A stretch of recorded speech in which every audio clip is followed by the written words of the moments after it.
చూస్ country delight, live better. ఇప్పుడే country delight యాప్ని download చేసుకోండి. కాదు, మీరు కూడా మిమిక్రీ బాగా చేస్తారన్నా? అందరూ చేస్తుంటారా? అందరూ ఎన్టీఆర్ గారి వాయిస్ వచ్చా? ఎన్టీఆర్ గారి వాయిస్ అంటే నేను మిమిక్రీ ఆర్టిస్ట్గా ఎక్కడ ప్రోగ్రామ్స్ ఇవ్వలేదు, కానీ అబ్జర్వేషనే. ఇప్పుడు ఎప్పుడు బాడీ లాంగ్వేజ్ ఎలా ఉంటుంది ఆ వాయిస్ మాట్లాడేది? ఇప్పుడు ఆయన అన్ని సినిమాలు చేశారు కాబట్టి ఎన్టీఆర్ గారిది. ఎన్టీఆర్తో ఏముంటుంది అంటాను. ఏమి మీ పేరేమిటి, రండి కూర్చోండి, భూమి చేస్తారా, చేసాం బాబు, వెరీ గుడ్, వేలాగా చూసుకోండి, బాగా చేయండి. ఏమిటి ఇచ్చి బాబు, నీకు మీ అన్నయ్యలాగా దీనికి అలవాటు ఉందా అన్నాడు. నాకు లేదండి. వెరీ గుడ్, చాలా బాగుంది అన్నాడు. అలాగే నాగభూషణ్ గారు నాకు నేను బీకామ్ చదువుతాను, నాగభూషణ్ గారు డ్రామాలు వేయించేవాడు రక్తకని. ఆయన ఎలా ఉంటారు సెట్లు, ఎలా మాట్లాడతారు? సుందరి తుత్తు నాకు మందు కలుపుకోవడానికి డబ్బులు ఏదో ఉంటుంది రావా. అదే ఏమండి మీరు తాకట్టండి, నన్ను ముట్టుకో. ఏమిటి ఎందుకు తాకట్టు, వెళ్ళు వెళ్ళో. కృష్ణ గారు ఏదే బాగున్నా మెల్లనే మంది తాగవా? తాగండి, చాలా బాగుంటుంది. అలా కృష్ణరాజు గారు అన్నీ అలా ఆర్టిస్ట్ అందరూ నేను ట్రై చేయాలి. అన్నయ్య రేలం గారు ట్రై చేస్తాను. రవింగ్ గారు చాలా బాగుంది, చాలా బాగుంది. నాకు నిజంగా నాకు నడక చాలా బాగుంటుంది, కానీ ఇది ఖాళీ లాగైపోయి నడలేపుతుంది, చాలా బాగుంది. రాజ్బాబు గారు ఏంటి మా నువ్వు అన్నీ అందరూ రెడీ చేస్తున్నావు రాస్తున్నావు, నాకు చాలా కోపంగా ఉంది. కాదు, సో ఇప్పుడు అన్నయ్యతో పాటు అన్ని లక్షణాలు వచ్చినాయి మీకు, రాని ఇంకొక లక్షణం కూడా వచ్చింది, రాకుండా ఇంకొక లక్షణం కూడా, అది ఆ డబ్బా. ఏంటి అసలుకి అన్నయ్య అది తిని తిని తినే థ్రోట్ క్యాన్సర్ వచ్చిందని నేను విన్నాను. ఇదేమో మరి మీరు జీవితం ఫస్ట్ నుంచి తింటున్నారు? ఫస్ట్ నుంచి తింటారు. నాకు ఒక తమ్ముళ్ళలాగా. నేను ఇండస్ట్రీకి వెళ్ళాక, నేను ఇండస్ట్రీకి అప్పుడు వెళ్ళినప్పుడు రోజుకు 15 ప్యాకెట్లు సిగరెట్ కాల్చేవాడు. మీరు రోజుకి ఎన్ని 150 సిగరెట్లు అబ్బా కాల్చేవాడు. అన్నయ్య కూడా? అన్నయ్య సిగరెట్లు, మందు, పాను, జర్రాపాన్ని ఉన్నాయి. నాకు అప్పుడు సిగరెట్ ఉండేది. నేను ఇండస్ట్రీకి వెళ్ళిన కొత్తలో దాకా నాకు నాన్ వెజ్ తినేవాడిని కాదు. మా అన్నయ్య తాగి ఒక మాట చికెన్ ముక్క పెట్టాడు. అప్పటి నుంచి నాన్ వెజ్ షూటింగ్లో అలవాటు. ఇంట్లో తెర రోజుకు 150 సిగరెట్ కాల్చేవాడిని.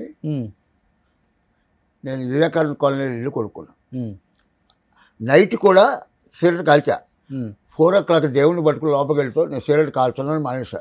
తర్వాత ఆకు ఒక్క వేసుకున్నాను. రాఘవేంద్రరావు పిక్చర్లు అన్నీ చేశా, ఆయనకు చాలా ఇష్టం. ఆ షార్ట్ తీసుకుంటే ఇదంతా ఎర్రగా ఉంటుంది, ఇదంతా ఎర్రగా ఉంటుందిరా అన్నాడు. ఏం చేయాలి? రజనీగంధ అని ప్యాకెట్లు వచ్చి అవి వేసుకున్నాడు. దాంట్లో డూప్లికేట్ వచ్చింది. డూప్లికేట్ వచ్చి కొంచెం నొప్పిలా వచ్చింది ఒక 2 రోజులు. ఆ డూప్లికేట్ మానేసి రజనీగంధ డబ్బా కొనుక్కుని దాంట్లో జరదా కలుపుని వేసుకుంటాను.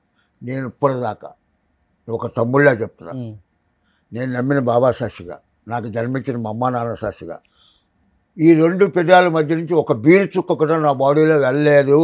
మందు తాగరు? మందు తాగలే. 703 సినిమాలు చేశా, తెలుగు 4 హిందీ చేశా, 2 మలయాళం చేశా, 1 తమిళ్ చేశా, శివాజీ గణ్తో యాక్ట్ చేశా, అమితాబ్ బచ్చన్ యాక్ట్ చేశా, ధర్మేంద్రతో యాక్ట్ చేశా, కమల్ హాసన్ గారితో డైరెక్ట్ కూడా చేశారు. డైరెక్ట్ చేశా 5 సీన్లు. కమల్ హాసన్తో యాక్ట్ చేయడే కాదు, డైరెక్ట్ చేశా. 2 కృష్ణుల, ఒక రాధా 2 కృష్ణులు. మళ్ళీ రజనీకాంత్తో యాక్ట్ చేశా, రామారావుతో చేశా, నాగేశ్వరరావుతో చేశా, సావిత్రి గారితో చేశా, రేలం గారితో చేశా, రంగారావు గారితో చేశా. ఆ ఫస్ట్ హీరో సిహెచ్ నారాయణరావుని, ఆయనతో చేయలే. అప్పుడు నేను ఇండస్ట్రీకి వెళ్ళా. కానీ అన్నయ్యకి క్లోజ్లు కాదు, దూరంగా ఉన్నాక కనపడుతుంది ఆ పళ్ళంతా ఫుల్ రెడ్ అయిపోయి పాన్ పరాకులు వేసుకున్నట్టు. అది మీకు కనపడుతుంది ఇప్పుడు? అలా కాదు, అది నేను చెప్పానుగా డిట్టో. నేను నీకు ఇప్పుడు చూడు, నువ్వు నేరం నాది కాదు ఆకలి సినిమా వేసుకో, ఏ సీన్ చేస్తాను చెప్పు, ఇప్పుడు చెప్పేసి కూడా చెప్పగలమేమో తప్ప. మా అన్నయ్య నేను ఇక్కడ, మా అన్నయ్య ఇక్కడ, మా వదిన ఇక్కడ, ఇక్కడ ప్రభాకర్ రెడ్డి గారు, సత్యనారాయణ గారు ప్రివ్యూ చూస్తున్నాం. ఏది నేరం నాది కాదు ఆకలి. ఈ సీన్ నేను ఇందాక చేశాను చేసా, వాడిని ఇమిటేట్ చేశాను. ఆ సీన్ వచ్చింది. ఆ సీన్ భలే చేసా, అందరు తప్పులు కొట్టారు. భలే చేసావు అన్నయ్య అని. అది ఏమనుకున్నా, అమ్మ రాజబాబు ఇంటిని అన్నాడు మా అన్నయ్య. నేను చేయగలరా ఆ సీన్? నువ్వా చెయ్యి చూపి ఎప్పుడన్నా మంచి ఈసారి ఎప్పుడన్నా అన్నాడు. ప్రభాకర్ రెడ్డి గారు ఆ సీన్ ఇందాక సీన్ ఎవరు చేశారు? పిచ్చి కొడక మీ తమ్ముడే చేశాడు రా. నువ్వా అంటే అన్నయ్య తెలియకుండా డబ్బింగ్ చెప్పేశాడు అంతే కదా. ఓకే, అన్నయ్య డబ్బింగ్ చెప్పాడుగా, ఆ సీన్ కూడా డబ్బింగ్ చెప్పేశాడు. అన్న నేనే అనుకుని చెప్పేశాడుగా. అమ్మ నా కొడుకో, నేను ఎప్పుడన్నా ఇదవుతే నువ్వు నా వేషం నువ్వు వేసేలా ఉన్నాను. వేయను, నా వేషాలు నేను వేసుకుంటా. అన్నయ్యతో 3 నెలలే ఉన్నాను కూడా. ఇప్పుడు లాస్ట్లోనా లేదా ఫస్ట్లోనేనా? బిగినింగ్ ఇండస్ట్రీకి వెళ్ళాక. తర్వాత నేను కోడంబాకం దగ్గర ఒక సింగిల్ బెడ్రూమ్ ప్లాట్ తీసుకున్నాను. అక్కడే బ్యాచులర్, అక్కడే పెళ్ళి అయింది, అక్కడే పాప పుట్టింది, అక్కడే మా పాప 10th అయింది. 10th అయ్యాక హైదరాబాద్ షిఫ్ట్ అయ్యా. అంటే 29 years ఒకే ఇంట్లో ఉన్నా. ఓకే, అందుకే నేను లైఫ్లో తర్వాత ఇల్లు కొనుక్కుని కార్లు కొనుక్కుని బాగా డబ్బు సంపాదించినా సరే 29 years ఇల్లు గడిపింది. అదే నాకు ఇష్టం. ఓకే, మా ఆవిడ అమెరికా వెళ్ళడానికి వీసా కోసం మద్రాసు వెళ్ళాం. ఈ మద్రాసు వెళ్ళడం నాకు 2 కోరికలు ఉన్నాయి. సరే అది ఏమన్నా బంగారం కొనుక్కుంటున్నా, చీరలు కొనుక్కుంటా అనుకున్నా అని డబ్బు పట్టుకుని వెళ్ళా. వీసా అయిపోయాక ఏంటి ఏం కావాలి, మన పార్టీలు చూపించండి. పార్టీలు చూపించా. మా అపార్ట్మెంట్ వెనకాల గుడిసెలు ఉంటాయి, అందులో మా పని మనిషి ఉంది కరుపాయి అని. చెన్నైలోనా? దాన్ని ఇల్లు ఇంటికి దాని దగ్గరికి తీసుకెళ్ళా. చూసాను. ఇంకో కోరిక ఏంటన్నా, కరుమారమ్మ టెంపుల్ అని మద్రాస్ సిటీకి దూరంగా ఉంటుంది. అప్పుడు కృష్ణమోహన్ రెడ్డి అని కోఆర్డినేటర్ ఉన్నాడు, కోదండరామ్ రెడ్డి. వాళ్ళ ఆవిడ ఇది వెళ్ళి నిమ్మకాయ డిపోలో దీపాలు పెట్టి వచ్చేవాడు. ఆ గుడికి తీసుకెళ్ళేవాడు అంతే. ఇప్పుడు చెన్నైలో ఇల్లులు ఉన్నాయన్నా మీ? చెన్నైలో నేను అద్దెంట్లో ఉండేవాడిని. అప్పుడు అక్కడి నుంచి ఇక్కడికి కొన్నా. అప్పుడు ఇక ఫస్ట్ ఫిలింనగర్లో ఇల్లు స్టార్ట్ చేసి మళ్ళీ తర్వాత అది కోట శ్రీనివాసరావుకి ఇచ్చేసా 13.5 లక్షలకి. తర్వాత వివేకానంద కాలనీలో కొన్నా. అది కొన్ని మళ్ళీ పాప పెళ్ళప్పుడు ఇచ్చేసి మళ్ళీ ఏజీ కాలనీలో కొనుక్కున్నా. అలాగా నాకేంటంటే మళ్ళీ అమీర్పేటలో మా అన్నయ్య అమ్మ నాన్న కోసం ఇల్లు ఇచ్చాడు. అది పడగొట్టేసి అదేమో 760 గజాలు అపార్ట్మెంట్స్ కట్టారు. ఇల్లు స్థలం 360 గజాలు స్థలం, 300 గజాలు ఇల్లు. మన నాగేశ్వరరావు మేకప్ మ్యాన్ ఉన్నారు కదా, చౌదరి గారు ఉండేవాడు, ఆయన ఇల్లు కొన్నాం. మా ఇంటి వెనకాల మళ్ళీ సూర్యకాంతం గారి ఇల్లు. ఆ ఇల్లు ఎంత కొన్నాం అమీర్పేటలో?